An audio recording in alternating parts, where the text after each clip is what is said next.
12वीं कक्षा का पहला चैप्टर द लास्ट लेसन। ये चैप्टर हम पूरा पढ़ेंगे और हिंदी में पढ़ेंगे ताकि हमें समझ में आ जाए। ऑथर के बारे में बात करें तो ऑथर हमारे अल्फोंसे डाउडेट 1840 टू 1897 कौन थे? एक French novelist, short story writer, छोटी छोटी कहानियां और फ्रेंच लैंग्वेज में नोवेल लिखा करते थे। The last lesson is set in the days of Franco Prussian war 1870-1871 तक चलने वाला। फ्रांस और प्रूशिया के बीच का ये युद्ध जो था उसके बारे में, उस टाइम के बारे में ये लास्ट लेसन चैप्टर है। तो चलिए डिटेल में पढ़ते हैं। मैं हूं professor Satyapal, government national college Sirsa, आपके लिए ये पूरा चैप्टर लेकर के आया हूं। तो हम बात कर रहे हैं कि सेटिंग जो है वो फ्रैंको प्रूशियन वॉर की है, जिसमें फ्रांस डिफीट हो गया था प्रूशिया से। फ्रांस डिफीट हो गया था, हार गया था प्रूशिया से। और प्रूशिया कौन था? उस प्रूशिया में उस वक्त जर्मनी, पोलैंड और ऑस्ट्रिया के कुछ हिस्से, ये प्रूशिया था। और इस स्टोरी में फ्रेंच डिस्ट्रिक्ट्स ऑफ एल्सैस, इस शब्द को बोलेंगे एल्सैस, और लोरेन, दो डिस्ट्रिक्ट्स हैं। आगे जब मैप आएगा तो मैं आपको दिखाऊंगा। Have been passed into Prussian hands, ये पहले फ्रांस में थे और युद्ध के बाद ये दोनों जो डिस्ट्रिक्ट्स थे वो प्रूशिया के हाथ में चले गए थे। इस स्टोरी को हम पढ़ते हैं और ये जानते हैं कि इस सब का क्या असर हुआ।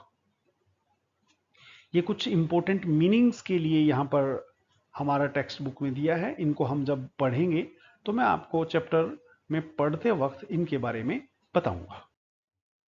I started for school very late that morning and was in great dread of a scolding.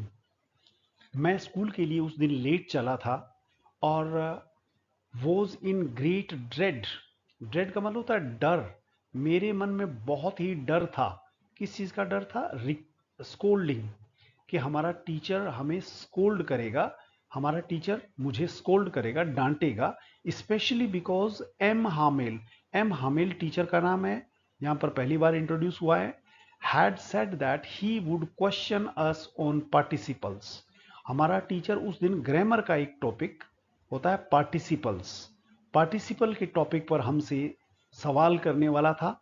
I did not know the first word about them, और मुझे तो पार्टिसिपल्स का पहला शब्द यानी कि मुझे उसके बारे में कुछ भी मालूम नहीं था। For a moment I thought of running away, पहले तो मैंने सोचा कि मैं वहां से भाग जाऊं, spending the day out of doors, और बाहर कहीं खुले में जा करके और मैं अपना वक्त बिता लूं। It was so warm, so bright, बहुत ही अच्छी गर्माहट थी मौसम में और बड़ा ही ब्राइट सनलाइट था। The birds were chirping at the edge of the woods, और पौधों में, पेड़ों में, जंगलों में पक्षी चहचहा रहे थे। And in the open field back of the saw mill the Prussian soldiers were drilling. और स्कूल जाते हुए बच्चे ने देखा है, क्या देखा है? बच्चे का नाम है फ्रेंच, जो इसमें बोल रहा है। सबसे पहले देखिए, आपने देखा होगा कि चैप्टर शुरू होता है, सबसे पहले क्या है? आई। ये आई कौन है? ये आई स्कूल जाने वाला वो बच्चा फ्रेंच है। तो वो कहता है कि मैंने क्या देखा, मैंने ओपन फील्ड्स में क्या देखा? मैंने देखा कि सॉ मिल है ना, लकड़ी काटने की मशीन जहां होती है, वहां पर कुछ प्रूशियन सोल्जर्स जो थे वो क्या कर रहे थे? प्रूशियन सोल्जर्स क्या कर रहे थे? ड्रिलिंग कर रहे थे, युद्ध की तैयारी कर रहे थे। It was all much more tempting than the rule of participles. अब पार्टिसिपल्स के रूल क्लास में जाकर के सीखने से ज्यादा इंटरेस्टिंग था फौजियों को फौजियों की वर्दी में देखना और ड्रिल करते हुए देखना। But I had the strength to resist. लेकिन फ्रेंच कहता है कि मेरे में प्रलोभन, यानी कि आपकी आंखों को जो अच्छा लगे उस प्रलोभन को रिजेक्ट करके आदमी के मेंटल स्ट्रेंथ होती है कि आप किसी अपने आप को किसी लालच से रोक ही नहीं पाते, इसका मतलब आप मेंटली स्ट्रांग नहीं हैं। तो वो कहता है कि मेरे में इतनी ताकत थी, मैं इतना मेंटली स्ट्रांग था कि मैंने उस ड्रिल को छोड़ करके हरिड ऑफ टू स्कूल, मैं जल्दबाजी में स्कूल की तरफ आगे बढ़ा। यहां देखिए पैराग्राफ चेंज हो गया है क्योंकि विचार थोड़ा बदलेगा। When I pass the town hall, जब मैं टाउन हॉल को पास होकर के वहां से नजदीक से निकला, there was a crowd in front of bulletin board. Bulletin board जैसा कि नाम से ही पता चल रहा है कि जहां पर खबरें प्रकाशित होती हैं, खबरें जहां पर लोगों को मिलती हैं, वहां पर लोगों की एक भीड़ जमा थी। इसका मतलब क्या है? इसका मतलब है शायद कोई नई खबर आई थी। फॉर द लास्ट 2 years, पिछले 2 सालों में, ऑल आवर बैड न्यूज, जितनी भी बुरी खबरें हमारी आई थी, हैड कम फ्रॉम देयर, वो इसी बुलेटिन बोर्ड पर आई थी। और हमने पहली बार हमारा उन बुरी खबरों से उन मुलाकात इसी बुलेटिन बोर्ड पर हुई थी। द लॉस्ट बैटल्स, वो युद्ध जो हम हार गए। The draft, the orders of the commanding officer, ये सब बुरी की बुरी खबरें, जिन तीनों बुरी खबरों का वो जिक्र कर रहा है, एक तो युद्ध में हारने का, एक मिलिट्री सर्विस का, और तीसरा मिलिट्री के ऑफिसर्स के ऑर्डर का। द ड्राफ्ट का मतलब है जबरदस्ती से ड्राफ्ट तैयार करके और लोगों को लड़ाई के लिए भर्ती करना। I thought to myself, वो कहता है मैं बस सोचता रहा, विदाउट स्टॉपिंग, बिना रुके, what can be the matter now, आज इतनी भीड़ और जुटी है, कहां पर? बुलेटिन बोर्ड पर। अब क्या नया हो गया है? मैं अपने आप से पूछने लगा। Then I hurried by a fast as fast hurried by as fast as I could go, जितना तेज हो सकता था मैं वहां से निकला। द ब्लैक स्मिथ वोचर, और वो ब्लैक स्मिथ जिसका नाम वोचर था, हु वॉज देयर, वो वहां पर था, विद हिज अप्रेंटिस, और वोचर का अप्रेंटिस, जो लड़का सीखता है, काम सीखता है एक बड़े काम करने वाले लोहार के साथ, वो भी उसके साथ मौजूद था, रीडिंग द बुलेटिन, और वो बुलेटिन से खबर पढ़ रहा था। कॉल्ड आफ्टर मी, उसने मुझे पुकारा, उसने मुझे पुकारा, बुलाया। Don't go so fast bub, you will get to your school in plenty of time. Bub का मतलब क्या है? यंग बॉय, छुटकू, जैसे आप हिंदी में कहते हैं छुटकू, अबे छोटे बच्चे, अबे छुटकू, इतना फास्ट जाने की जरूरत नहीं है, तुम स्कूल में प्लेंटी ऑफ टाइम, स्कूल जाने में अभी टाइम बचा है, स्कूल शुरू होने में टाइम बचा है, तो आराम से जा सकते हो। I thought he was making fun of me, मुझे यूं लगा जैसे वोचर मेरा मजाक उड़ा रहा था। And reached M Hamel's little garden out of breath, मैं एम हामिल के छोटे से गार्डन में जब पहुंचा तो I was all out of breath. Out of breath का मतलब है सांस फूलना। जब हम बहुत भागते हैं और जल्दबाजी में जाते हैं तो हमारा सांस इस तरह से हम जोर जोर से सांस लेने लगते हैं, उसको बोलते हैं आउट ऑफ ब्रेथ।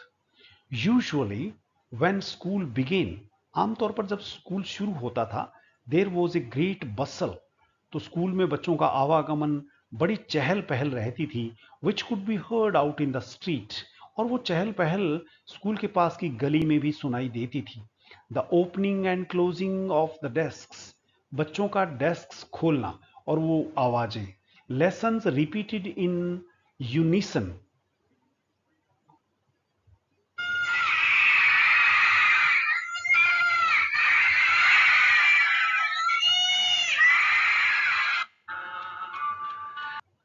इस तरह की कुछ आवाजें स्कूल में आया करती हैं जब रिपीटेड लेसन्स रिपीटेड इन यूनिशन, एक बच्चा या टीचर आगे बोलता है और सब बच्चे ऊंची आवाज में पीछे बोलते हैं, तो यूनिसन का मतलब सबका एक यूनियन में एक साथ। वेरी लाउड, बहुत ऊंची आवाज। With our hands over our ears, जब आमतौर पर हम फोकस करने के लिए अपने कानों के ऊपर अपने हाथ रख लेते हैं और खूब जोर से बोलते हैं स्कूल के बच्चे, वो आवाजें सुनाई देती हैं। टू अंडरस्टैंड बेटर, बच्चे फोकस करने के लिए कानों पर हाथ रख करके अपनी आंखों से लेटर्स को, बोर्ड पर लिखे हुए लेटर्स को ध्यान से देखते हैं और फोकस करते हैं। The teachers great ruler, the teachers great ruler, teacher के हाथ में एक स्केल, एक डंडा टाइप चीज, रैपिंग ऑन द टेबल, और वो टेबल के ऊपर बार बार पटकते हैं टीचर, ताकि बच्चों में फोकस बनाने के लिए एक खौफ बना रहे। But now it was all so still, लेकिन अब की बात करूं तो बिल्कुल शांत था, कहीं से कोई आवाज नहीं आ रही थी। I had counted on the commotion to get to my desk without being seen. Counted on, ये एक मीनिंग जो हमारे चैप्टर के शुरू में बताया गया था। काउंटेड ऑन का मतलब होता है to rely on, to depend on. I had counted on the commotion, commotion में शोर शराबा, स्कूल में होते हुए शोर शराबे पर डिपेंड करते हुए, निर्भर करते हुए, to get to my desk, मैं अपने डेस्क के पास पहुंच गया। विदाउट बीइंग सीन, शोर शराबे में कोई मुझे देख ना पाए, कोई मेरे कदमों की आहट सुन ना पाए, उससे पहले मैं अपने डेस्क के पास पहुंच गया। But of course that day everything had to be as quiet as Sunday morning. जैसे स्कूल में संडे मॉर्निंग को बिल्कुल शांति होती है, आज क्लास में वैसी ही शांति थी। Through the window I so my classmates, खिड़की में से झांक कर मैंने अपने क्लास के बच्चों को देखा। ऑलरेडी इन देयर प्लेसेस, सब बच्चे अपनी अपनी जगह पर बैठे हुए थे। एंड एम हमेल, और हमारे teacher M Hamel, walking up and down with his terrible iron ruler under his arm, अपनी बाजू में उस रूलर को दबाए हुए, उस डंडे को दबाए हुए हमारे टीचर बहुत ही खतरनाक अप एंड डाउन क्लास में इधर से उधर लाइनों के बीच में से आगे पीछे घूम रहे थे। I had to open the door, मुझे दरवाजा खोलना पड़ा। And go in before everybody, और मैं दरवाजा खोल करके चुपके से अंदर घुस गया। You can imagine how I blushed, आप कल्पना कर सकते हैं कि मेरे चेहरे पर कैसी मुस्कुराहट थी और कैसे मेरा चेहरा मुस्कुराहट से लाल हो गया था। And how frightened I was, और मैं किस तरह से डरा हुआ था, आप कल्पना कर सकते हैं। बट नथिंग हैपेंड, डर था कि कुछ होगा, लेकिन कुछ नहीं हुआ, किसी ने नहीं देखा। एम हामिल सो मी, एम हामिल हमारे जो टीचर थे जिनसे मैं बहुत डरता था, सो मी, उन्होंने मुझे देख लिया। एंड सेड वेरी काइंडली, और बड़े ही प्यार से मुझे कहने लगे। देखिए, शुरू में जो फ्रेंच है उसको डर लग रहा था कि मुझे आज डांट पड़ेगी, लेकिन आज टीचर ने उनको डांटा नहीं है। क्या कहा, बड़े प्यार से कहा, क्या कहा? Go to your place quickly little French, French का नाम यहां पहली बार आ रहा है। छोटू फ्रेंच, छोटे बच्चे अपनी जगह पर जाकर बैठ जाओ। We were beginning without you, हमने ऑलरेडी अपना लेसन तुम्हारे बिना, तुम्हारे आने से पहले शुरू कर लिया है। ये बोला टीचर ने। I jumped over the bench and sat down at my desk, एक बेंच के ऊपर से कूद कर जाकर अपने डेस्क पर मैं बैठ गया। Not till then, when I had got a little over my fright, did I see that our teacher had on his beautiful green coat, his frilled shirt, and the little black silk cap, all embroidered, that he never wore except on inspection and prize days। बड़ा लंबा sentence है, देखिए एक ही sentence में हालांकि teacher का description दिया गया है कि टीचर कैसा दिख रहा था। अब डर के मारे और किसी चीज पर ध्यान नहीं गया, आराम से बैठ गया, टीचर ने भी एड्रेस कर लिया। Not till then when I had got a little over my fright, अपने डर से थोड़ा उबरा मैं। और डिड आई सी, मैंने क्या देखा कि हमारे टीचर ने ब्यूटीफुल ग्रीन कोट, हरे रंग का बड़ा ही सुंदर कोट पहन रखा था। हिज फ्रिल्ड शर्ट, और झालर वाली शर्ट पहन रखी थी। The little black silk cap, silk से बनी हुई ब्लैक कलर की कैप पहन रखी थी। ऑल एम्ब्रॉयडर्ड, और सब पर कढ़ाई की हुई थी, चमक रही थी कढ़ाई।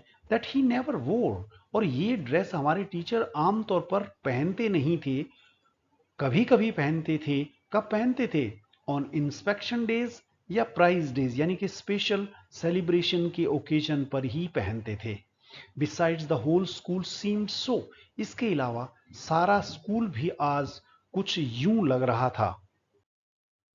स्ट्रेंज एंड सो लैम, बड़ा ही स्ट्रेंज लग रहा था और बड़ा ही जैसे उदास लग रहा था। But the thing that surprised me most, लेकिन जिस चीज से मैं सबसे ज्यादा हैरान हुआ was to see on the back benches that were always empty, the village people sitting quietly like ourselves, semicolon, old Hauser with his three-cornered hat, the former mayor, the former postmaster and several others besides. अब वो कहते कि French कहता है मुझे सबसे ज्यादा ताज्जुब, सबसे ज्यादा हैरानी तब हुई जब मैंने देखा पीछे के बेंचेस जो आमतौर पर तो खाली हुआ करते थे, आज वहां पर गांव के लोग बैठे हुए थे। गांव के लोग कौन हैं? सिटिंग क्वाइटली, बिल्कुल शांत होकर के बैठे थे। कैसे शांत बैठे थे? जैसे हम आमतौर पर क्लास में बैठते हैं। ओल्ड हाउसर, हाउसर ओल्ड, बूढ़ा हाउसर जिसका हैट जो है 3 कोने वाला है। फॉर्मर मेयर, वो मेयर जो अब रिटायर हो चुका है वो भी बैठा था। द फॉर्मर पोस्टमास्टर, और पहले रिटायर हो चुका जो पहले कभी पोस्ट मास्टर होता था वो भी बैठा हुआ था। एंड सेवरल अदर्स बिसाइड्स, इसके अलावा बहुत सारे और लोग भी बैठे हुए थे। Everybody looked sad. ये देखिए यहां पर सेमीकोलन का इस्तेमाल हुआ है। बच्चे आमतौर पर सेमीकोलन को देखते नहीं है।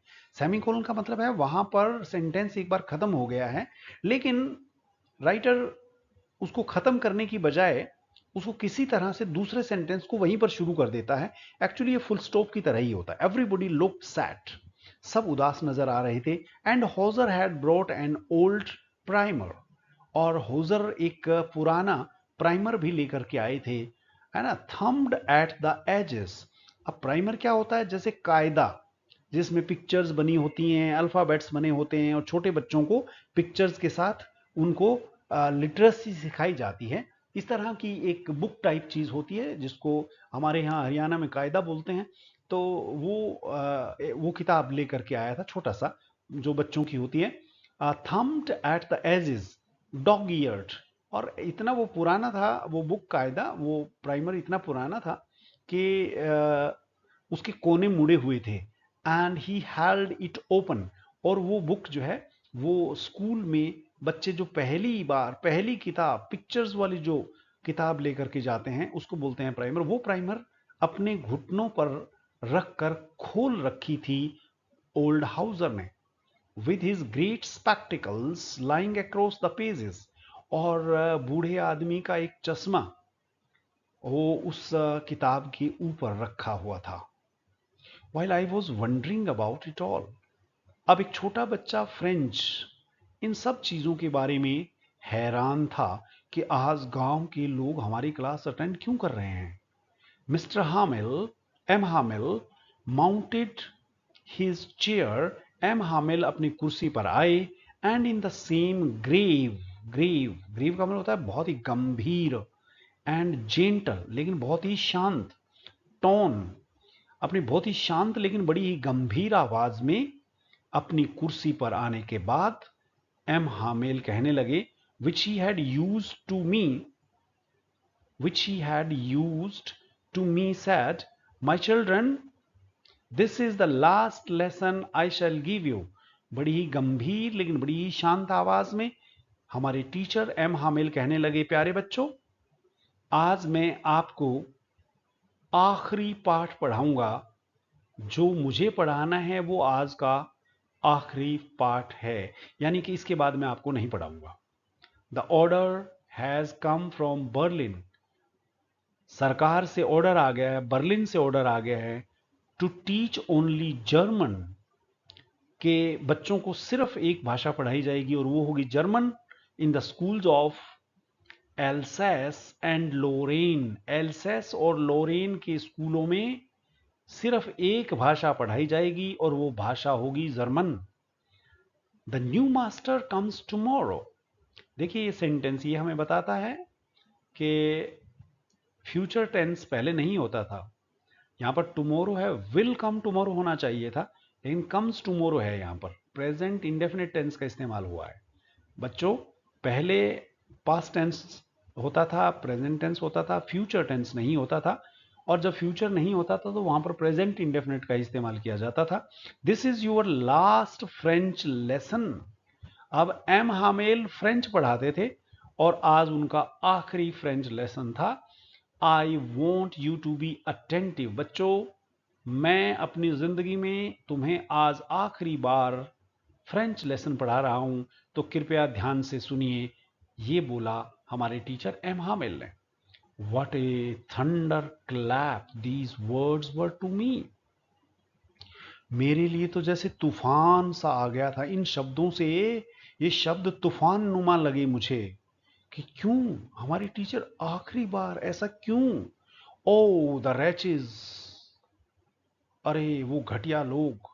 That was what they had put up at the town hall. अरे हाँ, टाउन हॉल पर जो ड्रिल्स कर रहे थे, उन घटिया लोगों ने शायद यही कर दिया है जो हमारे टीचर बता रहे हैं।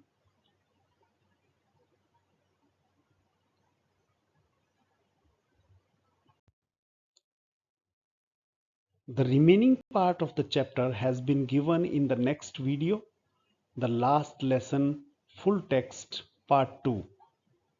बाकी बचा हुआ चैप्टर नेक्स्ट वीडियो जिसका नाम है the last lesson full text part 2, उसमें दिया जाएगा।